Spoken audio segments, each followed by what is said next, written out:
Huh? What are we up to today? Maybe it's a rant day?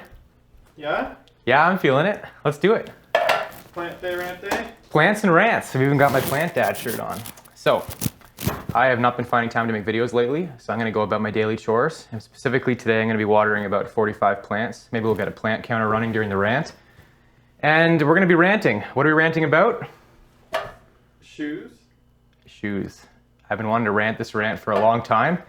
And for the first time in my 8-year career, I'm without a shoe sponsor this year.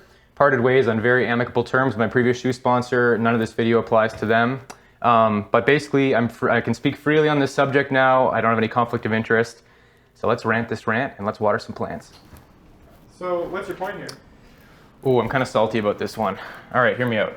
I think that developments in running shoe technology and market dynamics over the past several years have not only impacted triathlon and running in a negative way, but they've even changed the nature of competition. So what's this shoe arms race that I referenced in the title? Okay, if you've been living under a rock, here's the deal.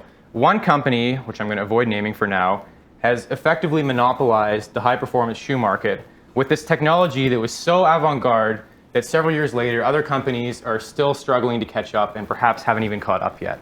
And the thing is that even if other companies have caught up, this leader has such brand recognition and first-mover advantage that our other athletes are really understandably reluctant to place their faith in a competitor without nearly the same data to back them. And I've seen pro athletes have to basically weigh whether the unquantifiable opportunity cost of running in a potentially slower shoe is offset by whatever endorsement deal they're able to sign. And that's a tricky predicament to be in. I also think that shoes that cost $300 to $400 really create another barrier to entry in running, which should be a nice and pure and simple sport, and triathlon, which is already a horrifically expensive sport with a lot of barriers to entry. So I think that alone is a problem right there. One of the things that irks me the most about this is that other companies are basically unable to compete with the R&D budget of this market titan. And basically this company has secured patent protection and perhaps even some allegations of collusion with governing bodies, unsubstantiated, that make it almost impossible to compete with. But my biggest issue with this situation isn't all those specifics, it's that overall it's undermining the integrity of competition. And I think there's a great piece written on this by Ross Tucker, who's a sports scientist I really respect. It's worth a read. Here's his thesis.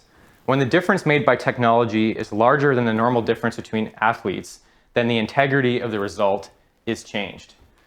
Now look, I appreciate technology and bike porn just as much as the next triathlete, but I think what we have here is a fundamentally different situation. On top of what I just mentioned, the thing about these shoes is that some athletes benefit inordinately more than others. So basically some athletes might benefit 0%, some athletes might benefit up to 6 to 8%, which is what the data is suggesting. So do we really want to have a competitive system where it's sort of the luck of the draw in terms of technology and how much you benefit from it?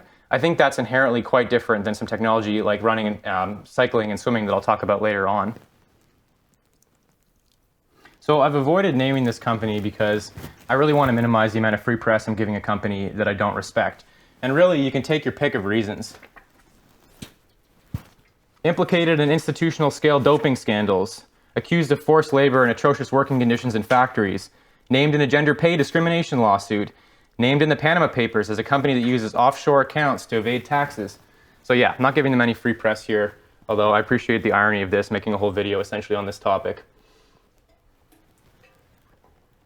So I'm usually all for technical innovation that makes sport faster, more exciting, safer, more compelling. But I think this is really a fundamentally different situation for a number of reasons. Let's compare this to bike tech. So in bike tech, you have a situation where it's basically pay to play. And these days, a top-end bike setup costs $20,000, and you arguably need a $10,000 setup just to be competitive at the pro level. But where this differs is that since the heyday of Cervelo over a decade ago, we haven't had a situation where one company completely dominates the technology landscape. And these days, there's basically a slew of companies that are all at what I'd consider near the forefront of bike technology. So it's not dominated by one company with unprecedented and unmatched resources and patents and R&D ability. Another parallel we can draw is with swimming. So you might recall the plastic suit era around 2009 to 2010. And that's what one company, followed quickly by some others, introduced these suits that were radically different material than past textile suits And records started to fall left, right, and center. And FINA, the governing body of swimming, caught up really quickly and banned these suits. But that didn't stop them from still allowing all those results to stand. And so currently, a lot of these records are considered almost untouchable from this plastic suit era over a decade ago. And one of the insidious consequences of this is that we had situations where, cash-strapped swim teams were pooling their money together to buy a couple suits to share amongst the entire team. And the scary thing is I've already started to hear about parallels in the running shoe market where we have, poor varsity athletes perhaps sharing shoes with their friends and stuff. Is that really the sport we want to have? Thankfully, I think this is going to be the first year where we're going to see other companies really catch up in a major way. So let's head upstairs and talk about the way forward. So if it's clear that other companies are catching up this year and the data show that, then maybe no action is needed. But I think what's more likely is that we should see change in the rules. So currently, shoe stack height, basically the thickness of the insole and outsole, is set at 40 millimeters max. And experts who know way more about this than me in a number of cases have argued that that's probably too high. And perhaps a better solution should be to limit that to a lower bound like 20 millimeters and allow companies to innovate however the heck they want, use whatever materials they want, whatever patents within that little 20 millimeter space. And I think that would help close some of the delta we're seeing where some responders benefit 8% and some benefit 0%, and overall make the situation more fair. I think it's also important to point out, in terms of assessing whether competitors have caught up to the market leader, it's not enough to just look at what pro athletes are wearing ever, because these athletes are constrained by endorsement deals and tons of conflicts of interest. So you can pretty much throw that data out. So I don't want to rail on this point too much because I sort of already made it in my last rant video, but my wish is that people would think more critically about the companies they choose to align with, the companies that they give free press to on social media. Don't forget that we as consumers have the power to vote with our dollars and choose to patronize companies that treat their employees well, that advertise and produce goods in an ethical way, and that aren't having a negative impact on the entire industry.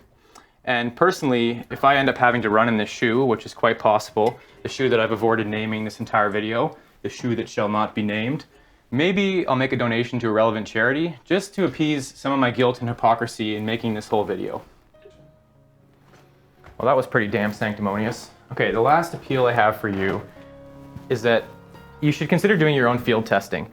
The data about these shoes show that there's no universal response to them, so it's really worth doing your own testing, as I plan to do later this year, to draw your own conclusions and not just put stock in whatever hogwash marketing data companies are publishing. Okay, we got 5 plants left and I'm pretty much out of points. And the succulents don't even need to be watered. So we are done. Thanks for watching. See you next time.